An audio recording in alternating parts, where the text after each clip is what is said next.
definitely want to ask you this. Any future goals that you have set for yourself, stuff you want to try, things you want to be better at? Yeah, my health goal is always 10% body fat. So that's just like a running, that's a running sort of goal of mine. So I always have that one. I'm 2% away. I've been probably self-sabotaging myself, which a lot of times I think we tend to do. So that's a little unfortunate that I do that, but we all do it. So, 10%.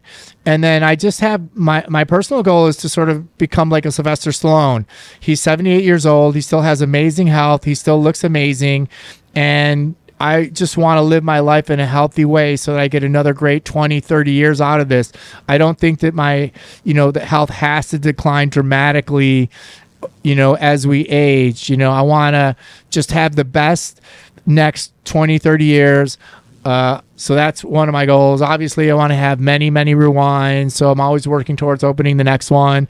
And, I guess as a benefit of owning a rewind is I want to help as many people as possible, which is great.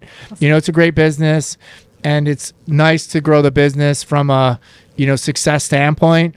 But one of the things that is really critical to me is helping people. And it's really wonderful working with people when we see those results, when they come in and they're happier and you can see the change that they have.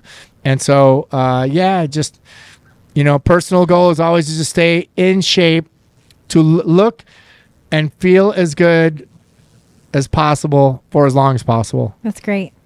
That's great. Well, I thought this was really nice to do. Thank you for allowing me the opportunity to ask you all these questions.